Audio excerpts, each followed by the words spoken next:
So what's up everybody? I hope everybody is doing well. Today I wanted to get into a part 2 for beginner tips for doing street photography. If you missed out on part 1, definitely click on the link above, somewhere up here, and check that one out. For those of you new to the channel, my name is Roger Prasad. I'm a street and documentary photographer based here in Toronto, Canada, and I've been doing this for more than 10 years. So if you're into that kind of thing, and especially street photography and art and design in general, definitely check out the channel more and subscribe and like and all that stuff. So let's jump into it. So my first tip for the day for beginner street photographers is to slow down and observe.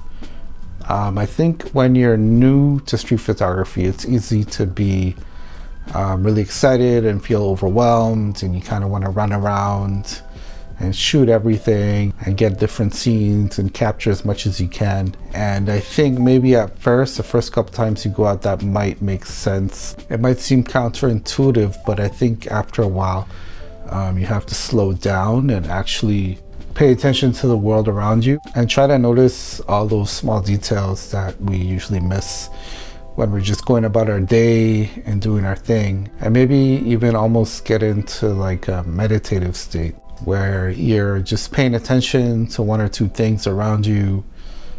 Maybe it's someone standing on a sidewalk getting ready to cross the street. Maybe it's a group of construction workers that are sharing a good laugh. Maybe it's someone adjusting their jacket or their umbrella because it's cold and rainy. Slow your pace of movement. Slow your mind down. And I think once you do that, you start to notice things that otherwise you would miss. And I think inevitably that leads to better photos because you're now paying attention to more of the things and the people around you rather than just firing off a bunch of shots at everything that moves. I think the more you can get into that meditative state, the better, and I think that will lead to much better results. So tip number 2 is the idea of Shoshin, which is beginner's mind, which is kind of like a Japanese Buddhist philosophy for approaching different things. And the idea is that you approach your street photography with a fresh mind, and even if you're in a familiar environment, maybe it's a city that you live in, a neighborhood that you're really familiar with, still approach it in a way that you're almost like a tourist and you're seeing things for the first time. You're seeing neighborhoods and people and the environments around you with those fresh eyes. Try to remove your preconceptions about what you think your city is about or what you think street photography is about. Try to look at things from a new perspective. And I think that's a great way to stay inspired as well and motivated. I think it's all too easy to go out and start shooting and start thinking, oh, well, there's nothing to shoot today. The weather's not good. There's not that many people out. The light is not good, etc. But I think once you kind of restart your mind into this Shoshin kind of mind state, beginner's mind state, I think that can make all the difference between getting okay shots to getting really good shots, for sure. And to this day, I still use this concept pretty much every time that I go out. And I think it definitely allows me to stay fresh and open to the world that's unfolding around me.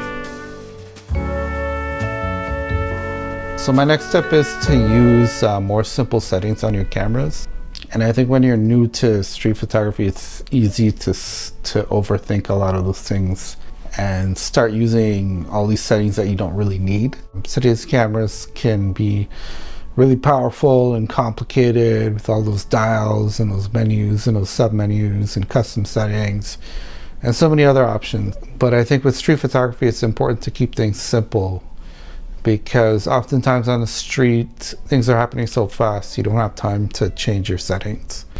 It's much better to use one of the automatic modes. And the one that I've been using for 90-something% of my street photography would be aperture priority mode. Most camera systems have some variation of aperture priority, but basically the only thing that is manually set is your aperture, and then everything like your shutter speed in particular is set automatically.